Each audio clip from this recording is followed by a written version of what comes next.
అడుగుతున్నాం సార్. 2800 రూపాయలు చదివే సిలబస్ ఎల్కేజీ పిల్లోడు చదవగలడా? మరి విద్యా హక్కు చట్టం ప్రయోగిస్తే ఇవి జరగవు కదా. ప్రతి స్కూల్లో బుక్స్ అమ్మాలని మీరు ఏమన్నా ఇచ్చారా? పర్మిషన్స్ ఏమైనా ఇచ్చారా? షూస్ అమ్మాలని పర్మిషన్స్ ఇచ్చారా? సాక్స్లు బూట్లు అమ్మాలని ఏమైనా పర్మిషన్ ఇచ్చారా? మరి ఎందుకు విద్యా వ్యాపారం చేస్తూ మళ్ళీ బుక్స్ కానీ ప్రైవేట్ రంగానికి, అంటే చిన్న చిన్న చిరు వ్యాపారాలు కూడా బుక్ స్టాళ్లకు, బూట్లు అమ్ముకునే వాళ్ళకు, చెప్పులు అమ్ముకునే వాళ్ళకు, యూనిఫామ్స్ అమ్ముకునే వాళ్ళకు గండి కొడుతున్నారు. అంతేకాదు విజిలెన్స్ అధికారులు కానీ, ఇన్కమ్ ట్యాక్స్ కానీ, సేల్ ట్యాక్స్ కానీ, కొలతలు తున్నికలు కానీ, ఈ డిపార్ట్మెంట్స్ అన్ని ఏం చేస్తున్నాయని అడుగుతున్నాం. మీకు జీతాలు ప్రైవేట్ కార్పొరేట్ స్కూల్లో వారు ఇస్తున్నారా సార్ అని అడుగుతున్నాం. ఎందుకు ఈ మాట అడుగుతున్నామంటే, ఈ విద్య వ్యాపారం చేస్తున్నటువంటి ప్రైవేట్ స్కూళ్ళు కానీ కార్పొరేట్ స్కూళ్ళు కానీ ఏ ఒక్కరు కూడా ఇంతవరకు దాడులు చేయలేదు. ప్రతి స్కూల్లో బుక్కులు అమ్ముతున్నారు, బూట్లు అమ్ముతున్నారు, షూస్ అమ్ముతున్నారు, సాక్స్లు అమ్ముతున్నారు, ప్రతి ఒక్కటి వ్యాపారంగా చేస్తున్నారు. మరి మీ అందరికీ కనిపించడం లేదా? కళ్ళకు గంతులు కట్టుకొని నిద్రపోతున్నారా అని అడుగుతున్నాను నేను. విద్యాశాఖ అధికారిని, డిఓ గారిని అడుగుతున్నాం, ఏం చేస్తున్నారు అని అడుగుతున్నాం. మీ ఆస్తి ఎంత అని అడుగుతున్నాం, మీ వాటా ఎంత అని అడుగుతున్నాం. ఈ దాడులు జరగాలంటే మీ పర్మిషన్ కావాలి డిఓ గారిది. మరి డిఓ గారికి ఇన్నిసార్లు చేసాం, పోయిన సోమవారం కూడా మేము ధర్నా చేశాం, దానికి స్పందన లేదు. విద్యాశాఖ అధికారులను అడిగితే సార్ మాకు డిఓ గారు పర్మిషన్ ఇవ్వలేదు అని అడుగుతున్నారు అని చెప్తున్నారు.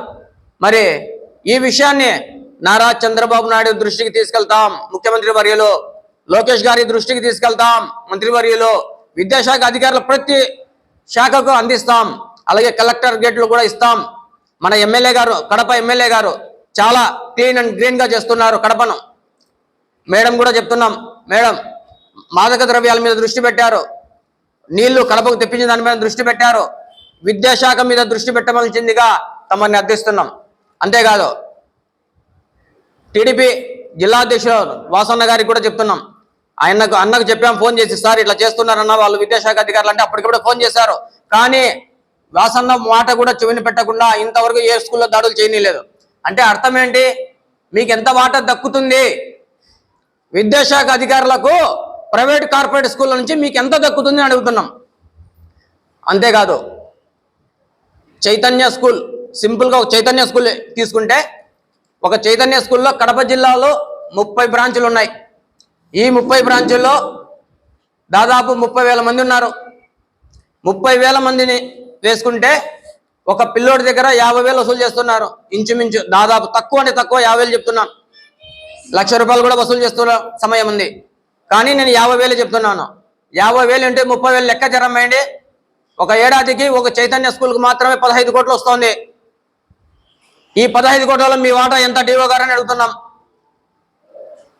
మరి లేకపోతే మీరు మీ కింద ఉన్నటువంటి ఉద్యోగస్తులందరినీ ఎందుకు దాడులు చేయించడం లేదని అడుగుతున్నాం.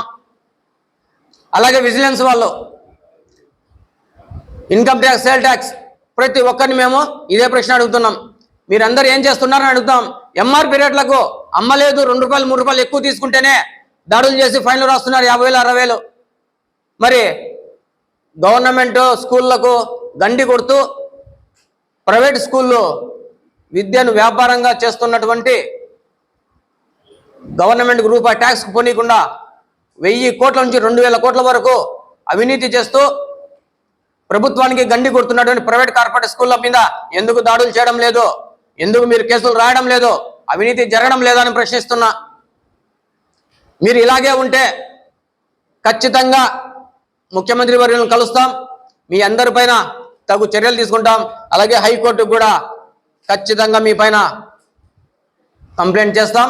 ఖచ్చితంగా మీ అందరికీ నోటీసులు వచ్చినంత వరకు ఈ విషయాన్ని వదిలే ప్రసక్తి లేదని మీ అందరికి తెలియజేస్తూ సెలవు తీసుకుంటున్నాను. హలో అన్నా, రానా?